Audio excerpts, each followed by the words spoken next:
এনবিটিভির পর্দায় আপনাদের সকলকে স্বাগত জানাচ্ছি। আর আমি শাকিরুল ইসলাম এই মুহূর্তে আপনাদের সঙ্গে রয়েছি। এই মুহূর্তে রয়েছি কলকাতা প্রেস ক্লাবে, যেখানে এসআইও একটি ছাত্র সংগঠন, সেখানে তারা প্রেস কনফারেন্স করেছেন এই শিরোনামে যে শিক্ষাই জাতির মেরুদণ্ড, তবুও শিক্ষাঙ্গন কেন বন্ধ। এই শিরোনামে তারা কিন্তু আজকে কলকাতা প্রেস ক্লাবে প্রেস কনফারেন্স করেছেন। কারণ 1.5 বছর অধিক হয়ে গেল শিক্ষা কেন্দ্রগুলো বন্ধ রয়েছে, স্কুল কলেজ বন্ধ রয়েছে এবং সেখানে ছাত্রছাত্রীদের ভবিষ্যৎ একেবারে দূরে ঠেলে ফেলে দেওয়া হচ্ছে এই অভিযোগ তুলে। এবং সরকার সমস্ত কিছু করছেন, দুয়ারে সরকার করছেন, বিভিন্ন প্রকল্প নিয়ে আসছেন, কিন্তু দুয়ারে শিক্ষা কেন নিয়ে আসছে না এই প্রশ্ন তুলেছেন। অর্থাৎ সরকার যে স্কুল খোলার ব্যাপারে গাফিলতি করছে এই অভিযোগ করেছেন এসআইও। ঠিক কি বলছেন আপনাদের শোনাবো। আমাদের মনে হয় যে সরকারের উদ্যোগে, আমি আমার বক্তব্য বলেছিলাম, সরকার নোটিফিকেশন দিয়েছে যে সরকার বিভিন্ন প্ল্যাটফর্মে নোটিফিকেশন দিয়েছে যে বাস গ্যাদারিং প্যাসেঞ্জার নিয়ে চালানো যেতে পারে, চালানো হয়েছে।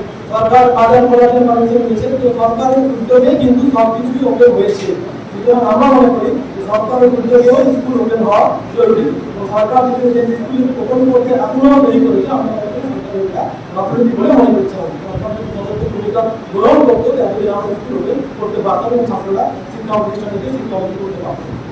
আপনি মুখ্যমন্ত্রী মমতা বন্দ্যোপাধ্যায় তিনি বারবার বিভিন্ন সময় প্রেস কনফারেন্সে বলছেন যে করোনা অনেকটা কন্ট্রোলে এসেছে, কিন্তু উনি বলছেন যে আগে উপনির্বাচন হোক তারপরে স্কুল খুলবো। তো এই বিষয়টা নিয়ে কি বলবেন? দেখুন, আমাদের মনে হচ্ছে যে শিক্ষা প্রতিষ্ঠান বা শিক্ষা হচ্ছে জাতির মেরুদণ্ড। শিক্ষা যেখানে বন্ধ হয়ে যাবে, নিশ্চয়ই শুরু হয়ে যায়, তবে দেশ সমাজ অগ্রগতি করতে পারে না। সেখানে মুখ্যমন্ত্রী সরকারের পক্ষ থেকে যে কথা আপনি বললেন যে করোনা অনেকটা নিয়ন্ত্রণে আছে, পরিবর্তন নেওয়া যেতে পারে। আমাদের মনে হয়েছে যে পরিবর্তন নেওয়া যেতে পারে, করা যেতে পারে। সুতরাং শিক্ষা প্রতিষ্ঠানগুলো পুরোপুরি সফল ক্ষেত্রে সরকার যদি একটু সদস্য ভূমিকা গ্রহণ করে, একটু উদ্যোগী হয় এবং শিক্ষা প্রতিষ্ঠানগুলো খোলার যদি অনুমতি দেয়, তাহলে খুব সহজে কিন্তু নির্বাচন যেমন করা হচ্ছে সহজে নির্বাচন না যেতে পারে, সহজে শিক্ষা। আজকের এই প্রেস কনফারেন্সে এসআইওর সর্বভারতীয় জেনারেল সেক্রেটারি তিনি এসে উপস্থিত হয়েছেন এবং তিনি কি বলছেন এই সরকারের গাফিলতি নিয়ে কি বলছেন এবং স্কুল খোলা নিয়ে তিনি কি বলছেন, সরকারকে কি সাজেশন দিচ্ছেন আপনাদের শোনাবো। दोबारा डिटेल में जाए बगैर इम्पोर्टेंट चीज़ ये है कि कोविड की सिचुएशन पिछले ऑलमोस्ट 2 ईयर्स से ऐसे ही है और आगे कितनी देर रहेगी हम कह नहीं सकते। इस दौरान जो है हम देख रहे हैं कि स्टूडेंट्स का जो शिक्षा का मामला है बहुत ज़्यादा अफेक्ट होता जा रहा है। एक initial survey findings bye centre for educational research and CBRD new Delhi के फाइंडिंग के मुताबिक खास तौर से जो प्राइमरी स्कूल के स्टूडेंट्स हैं, 1 to 5 के जो स्टूडेंट्स हैं, उनका जो है सिर्फ 2 ईयर का लॉस नहीं, बल्कि जो बेसिक लैंग्वेज स्किल्स हैं, बेसिक अरिथमेटिक स्किल्स हैं, ये सब जो है वो बहुत अफेक्ट हुए हैं। इसका मतलब ये हुआ कि इन इफेक्ट 3 से 5 साल का शिक्षा जो है, एजुकेशन जो है वो अफेक्ट हुई है स्कूल लेवल पे। और इसी तरह हम देखेंगे कि मतलब हायर सेकेंडरी है, उनके एग्जाम्स का मामला है, सिलेबस का मामला है, सिलेबस के अंदर रिडक्शन लाया गया और साथ साथ जो है एग्जाम्स के अंदर भी जो है ऑब्जेक्टिव टाइप क्वेश्चन से एग्जाम्स को या फिर पास्ट परफॉर्मेंस को रख के असेसमेंट दिया गया। ये तो समझ में आता है कि एड हॉक तौर पे पिछले 1-1.5 साल के अंदर वी अंडरस्टैंड कि कोरोना की सिचुएशन अचानक से आई, गवर्नमेंट भी जो है अचानक से जो है बैकफुट पे चली गई, लेकिन 2 years is more than enough time to develop a response and come up with something that would address these issues in education. अब एजुकेशन के अंदर भी आप देखेंगे तो एक तो ये है कि ऑनलाइन एजुकेशन के अंदर एक्सेसिबिलिटी का बहुत बड़ा इश्यू है। मतलब स्पेसिफिकली अगर आप वेस्ट बंगाल के अंदर देखेंगे तो अर्बन डेवलपमेंट मिनिस्ट्री के रिपोर्ट के मुताबिक सिर्फ 47% ऑफ पॉपुलेशन के बाद जो है इलेक्ट्रिसिटी का 12 आवर्स इलेक्ट्रिसिटी पर डे है।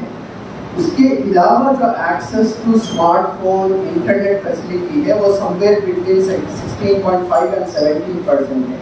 तो इसके अंदर जब हम ऑनलाइन एजुकेशन की बात करते हैं तो खास तौर से जो रूरल एरियाज के स्टूडेंट्स हैं छात्र हैं वो अफेक्ट होते हैं। इसी तरह जो मार्जिनलाइज सेक्शन के हैं, जो स्लम एरियाज, पोलर एरियाज से अर्बन स्पेसेस के भी अंदर होते हैं, उनकी भी जो है एजुकेशन बहुत अफेक्ट होती है। ये सब रखते हुए the questions on how to make online education more effective, how to make come back to school more effective for students, at the same time ये देखते हुए कि उनके जो हेल्थ कंसर्न्स हैं, इसके मल्टीपल डिफरेंट स्टेट गवर्नमेंट्स के अलग अलग तरह से रिस्पॉन्सेस इन्वॉल्व किए। केरला की गवर्नमेंट ने कुछ किया, तमिलनाडु की गवर्नमेंट ने रिसेंटली जो है इसी मंथ के अंदर जो है स्कूल्स और एजुकेशनल इंस्टीट्यूशंस ओपन किए with staggered timing, different batches per day, यानी 3 आवर्स या 4 आवर्स के बैचेस में दो शिफ्ट में स्कूल्स जो है ओपन किए हैं, एजुकेशनल इंस्टीट्यूशन ओपन किए हैं। इस तरह से और भी रिस्पॉन्सेस हो सकते हैं जिसको एक्सप्लोर करके देखना चाहिए। और एक अनदर बहुत important and very alarming situation specifically West Bengal में है, वो between the ages of 15 and 17 more than 70% of students जो है वो ड्रॉप आउट हो रहे हैं। मतलब 10th के बाद यानी प्राइमरी और सेकेंडरी स्कूलिंग के बाद जो है मोस्ट ऑफ द स्टूडेंट्स जो है हायर एजुकेशन की तरफ नहीं जा रहे हैं। ये क्यों है और इसके बारे में गवर्नमेंट को चाहिए कि एक मोर कॉम्प्रिहेंसिव प्लान इवॉल्व करे टू इंश्योर कि स्टूडेंट्स जो है हायर एजुकेशन में कंटिन्यू करें। ये तो हम मान सकते हैं, मान के चलना चाहिए कि हर कोई जो है अपनी लाइफ में बेटर एस्पिरेशंस रखेगा। एक्सेस क्यों नहीं मिल रहा है ये सवाल है, इसके ऊपर चर्चा करना चाहिए और गवर्नमेंट को तमाम स्टेक होल्डर्स के साथ जो है कंसल्ट करते हुए एक रेस्पॉन्स डेवलप करने की ज़रूरत है। इसके साथ साथ एक अनदर इम्पोर्टेंट कोविड के बैकग्राउंड के अंदर जो इशू आया है वो इकोनॉमिक क्राइसिस का है। इंडियन इकोनॉमिक क्राइसिस इकोनॉमी के अंदर है, स्पेसिफिकली आप लोग middle class, lower middle class income bracket के लोगों को देखेंगे तो उनके यहाँ इश्यू और भी ज़्यादा अलार्मिंग सिचुएशन है।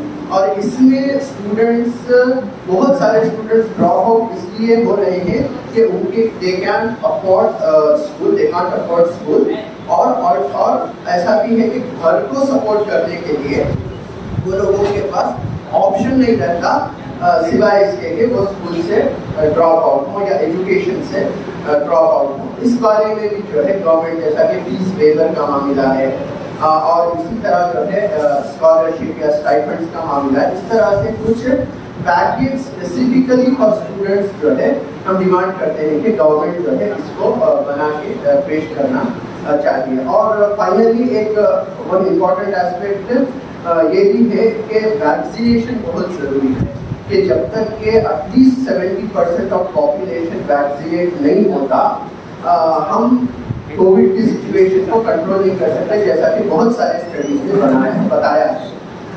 एटलीस्ट 70% और मोर पॉपुलेशन को दोनों doses of vaccine and of course precautions के साथ, लीगल कोविड प्रोटोकॉल के साथ रखेंगे तो ये जो कंटिन्यूस एक वेव के बाद दूसरी वेव, तीसरी वेव, चौथी वेव ऐसा जो प्रेडिक्ट होके आ रहा है तभी ये कंट्रोल में होगा। खास तौर से स्टूडेंट्स, हम जानते हैं कि इंडिया का more than 60% of population is under as of 35, मतलब they broadly come under the bracket of students and youth का। इनके ऊपर फोकस करके इनको जो है वैक्सीनेट करना, खास तौर से स्टूडेंट्स को। इवन स्कूल्स का जो कम बैक टू स्कूल का मामला है, ये कम बैक टू स्कूल के कैंपेन के प्रोसेस में भी वैक्सीनेशन ड्राइव है, खास तौर से जो हायर सेकेंडरी के स्टूडेंट्स हैं। अब तो इंडियन गवर्नमेंट ने 18+ के लिए किया है, लेकिन बहुत सारे जो कंट्रीज हैं वो ओवर एज ऑफ 12 को भी वैक्सीनेशन करना शुरू कर दिए हैं। गवर्नमेंट को भी चाहिए कि बहुत जल्द इसके अंदर स्टडी करके क्या किस तरह से इसको इम्प्लीमेंट किया जा सकता है, करके स्टूडेंट्स को भी जल्द से जल्द जो है वैक्सीनेशन ज़्यादा से ज़्यादा दिलाते हैं।